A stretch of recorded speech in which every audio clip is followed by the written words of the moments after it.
Hi viewers, ఎలా ఉన్నారు? బాగున్నారా? అందరు బాగుండాలని కోరుకుంటూ కేఆర్ఎల్ స్టోరీస్ నచ్చితే లైక్ చేయండి, కామెంట్ చేయండి, సబ్స్క్రైబ్ చేయండి. అలాగే కామెంట్లో మీ అభిప్రాయం చెప్పండి ప్లీజ్. అదే టైంకి ఎవరిదో చెయ్యి ఫోర్స్గా వచ్చి వాడు చెంపను తాకడంతో ఎగిరి అల్లంత దూరంలో పడ్డాడు. అది చూసి మొహం తిప్పుకున్న సాత్విక చెయ్యి పట్టుకొని దారిలో నీకు అంత వివరంగా చెప్తాను అని అంటూనే కారులో కూర్చోబెట్టుకొని స్టార్ట్ అయ్యాడు అమర్.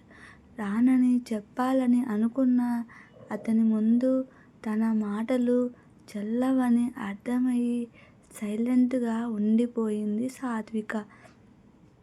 ఆమె బిహేవియర్కు బాధగా అనిపించి, బేబీ, నిజంగా నేనేం తప్పు చేయలేదు. నవ్య రూపంలో ఉన్నట్టు నాకు అస్సలు తెలియదు. నీకు నా మీద నమ్మకం లేదా అని బాధగా అడిగాడు ఆ అమర్. ఎప్పుడు ఒకరిని కామెంట్ చేయడమే కానీ ఎవరి ముందు తగ్గించడం అలవాటు లేని అమర్ కేవలం సాత్విక తనను అపార్థం చేసుకోవడం ఇష్టం లేదా దూరాన్ని భరించలేక తన సహనాన్ని పక్కన పెట్టుకొని ఆమెకి వివరణ ఇవ్వడానికి ప్రయత్నించాడు. కానీ ఎంతసేపటికి ఆమె నుండి ఎలాంటి రిప్లై రాకపోవడంతో మొహాన్ని తన వైపు తిప్పుకొని కళ్ళల్లోకి కళ్ళు పెట్టి చూస్తూ, నీకు నా మీద నమ్మకం లేదా? నేనే కనుక తప్పు చేయాలనుకుంటే నీకు తెలిస్తే ఎలా? ప్యాలెస్లో ఎందుకు చేస్తాను? ఆ మాత్రం తెలివి లేదా అని ఆవేశంలో ఆలోచనలు కోల్పోతున్నావు. నన్ను నమ్మరా? నేను ఇలాంటి వాడిని కాదు అని బాధగా అన్నాడు అమర్.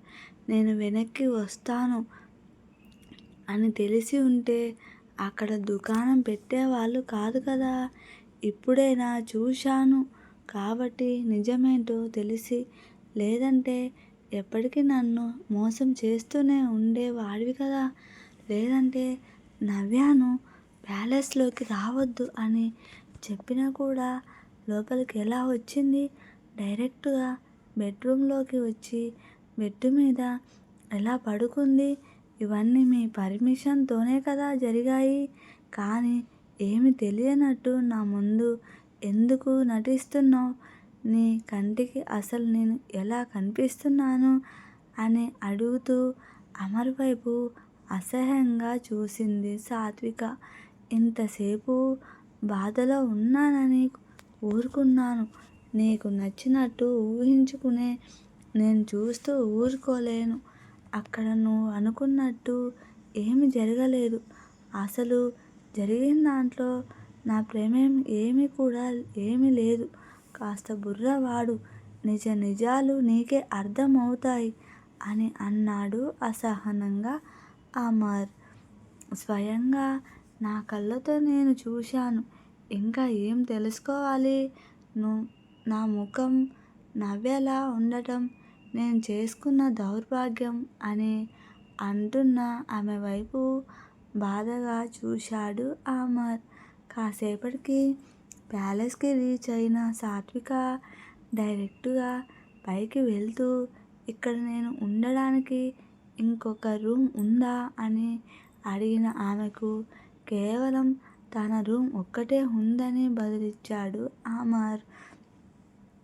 ఒక్కరు ముట్టుకున్న వస్తువు తాకే అలవాటు నాకు లేదు. నేను ఆ బెడ్ యూజ్ చేయను అని కోపంగా చెప్పిన సాత్విక వైపు అభావంగా చూసి అప్పటికప్పుడే కొత్త బెడ్ వేయించాడు అమర్. అప్పుడే భోజనానికి పిలిచిన సావిత్రితో కలిసి ఆకలి లేదు అనే స్టెప్స్ ఎక్కుతున్న సాత్విక వైపు కోపంగా చూస్తూ ఫోర్స్గా చెయ్యి పట్టుకొని డైనింగ్ టేబుల్ దగ్గరికి తీసుకొని వెళ్ళి, ఇలాంటి పిచ్చి పిచ్చి వేషాలు వేశావంటే ఊరుకోను. నాలో ఉన్న బీస్ట్ని బయటకు రానివ్వకుండా నోరు మూసుకొని తిను. అని సీరియస్గా చెప్పాడు అమర్. అతని వైపు సీరియస్గా చూస్తూ భోజనాన్ని కంప్లీట్ చేసి గదిలోకి వెళ్ళిపోయింది సాత్విక. ఆమె వెనకే వెళ్ళిన అమర్ గుమ్మంలోనే నుంచొని ఉన్న సాత్వికని చూస్తూ ఏమైంది క్వశ్చన్ చేశాడు. నాకు నీతో బెడ్ షేర్ చేసుకోవడం ఇష్టం లేదు. నేను సోఫాలో పడుకుంటాను అని అటుగా కదిలిన సాత్వికని ఆపి అవసరం లేదు. నువ్వు బెడ్ మీద పడుకో. నేనే మరో మాటకి తవ్వివ్వకుండా సోఫాలో పడుకునే కళ్ళు మూసుకున్నాడు అమర్. బెడ్ మీద పడుకున్న సాత్వికకి ఎంతసేపటికి నిద్ర రాకపోవడంతో మొబైల్ ఓపెన్ చేసింది.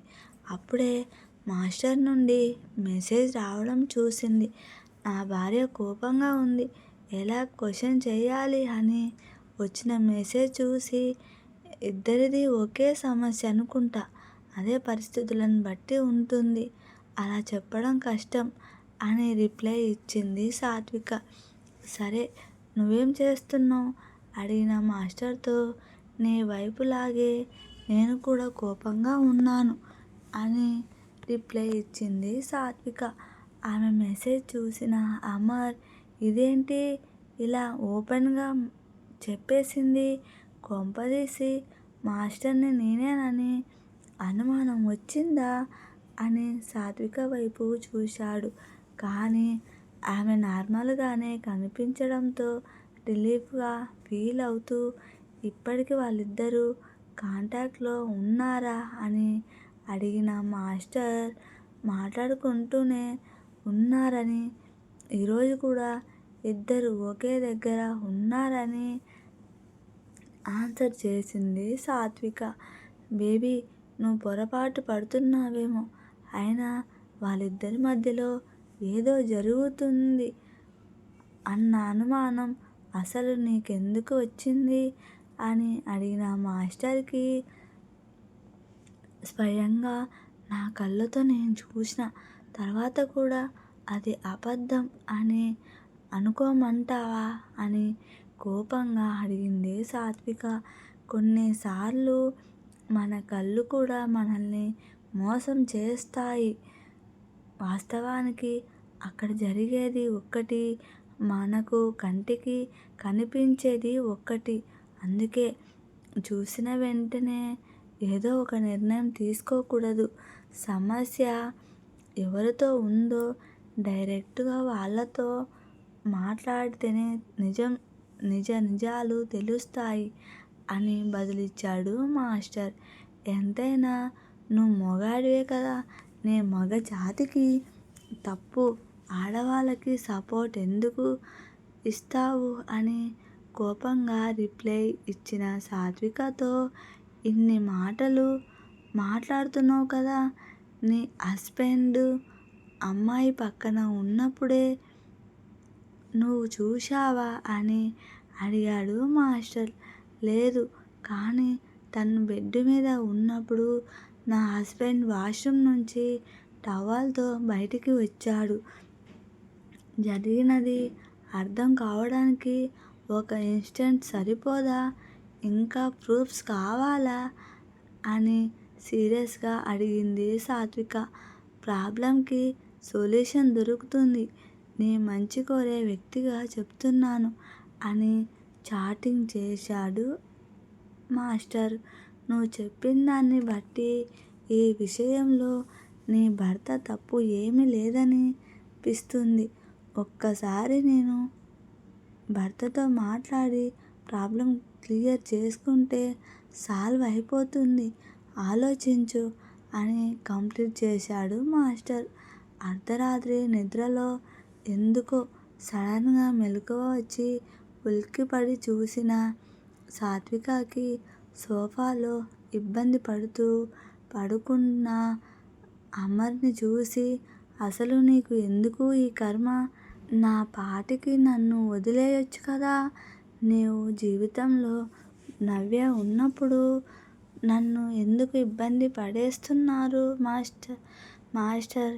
ఏమో నేనే అపార్థం చేసుకున్నాను అంటాడు. కానీ నా కళ్ళు అసలు నన్నెందుకు మోసం చేస్తాయి అని బాధగా అనుకుంది సాత్విక. అలా కలత నిద్రలతో, ఎడతెగని ఆలోచనలతో ఆ రాత్రి గట్టెక్కించింది సాత్విక.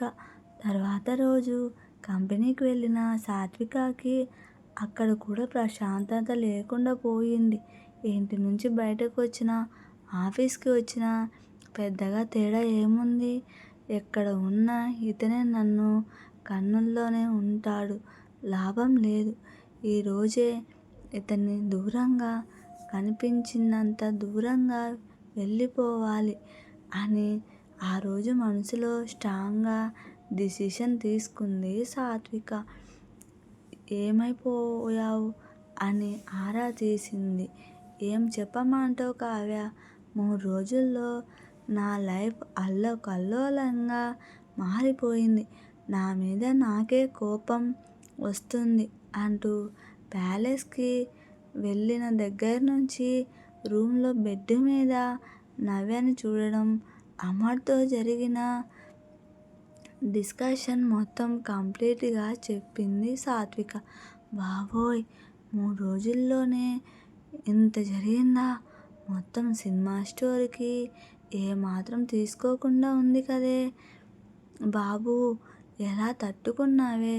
సారీ, నువ్వు బాధలో ఉన్నప్పుడు నేను నీ పక్కన లేను అన్న కావ్యతో నా జీవితం అలా తగలబడితే నువ్వు మాత్రం ఏం చేస్తావు లే. కానీ సర్లే, వదిలేసేయ్. అయినా నాకు నీ మీద కోపంగా ఉంది తెలుసా అని అంది సాత్విక. మొన్న రాత్రి పబ్బులో జరిగిన దానికి కేవలం నీ సేఫ్టీ ముఖ్యమని నేను అమర్ గారికి మెసేజ్ చేశాను. ఆ రోజు నుంచి నువ్వు నాతో మాట్లాడడమే మానేశావు అని బాధగా అన్నది కావ్య. నెక్స్ట్ ఎపిసోడ్లో ఏం జరగబోతుందో మళ్ళీ కలుద్దాం. ప్లీజ్ సబ్స్క్రైబ్ చేసుకోండి. కామెంట్లో మీ అభిప్రాయం చెప్పండి ప్లీజ్.